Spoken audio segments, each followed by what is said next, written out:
So having just finished Module 4, I think it was probably one of the most helpful modules for me personally that we've done so far, because it included the most information that I didn't know. For example, I didn't know who John Hattie was before, the module part 1, which is not the best, but I know about his research now, and I thought the most important takeaway from that is that the classroom teacher is the biggest factor in student success.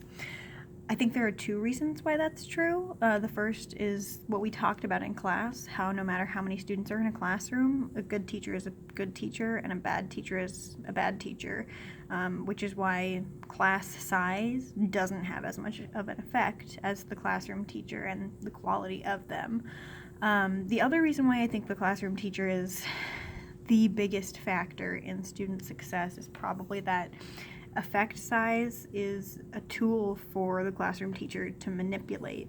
The thing that makes us the biggest factor and the biggest determiner of student success in the classroom is that we control what factors take precedent in our classrooms, which essentially means that we are both something measured by effect size, but we control the effect size of all of the other factors in the class. I'm not sure that that was phrased very well, but hopefully the point came across.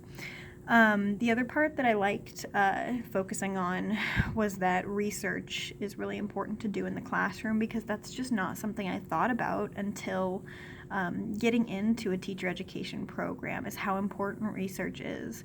I've been using the marble trick in my classroom with one of my students who has a few behavioral things that make instructing really difficult, and it's actually been teaching me a lot about what triggers that student and how I can prevent provoking them.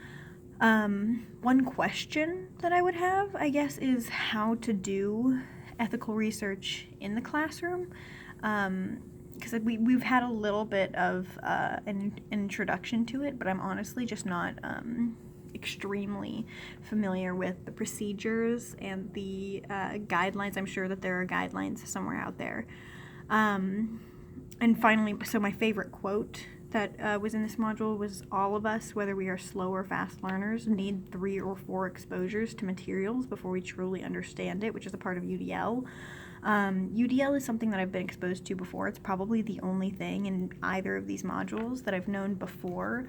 But what I wasn't familiar with, or I have heard of backwards design before, but I guess I didn't know the exact steps. So establish clear outcomes, anticipate learner needs, measurable outcomes, and assessment plan, instructional experience, reflection, and new understandings.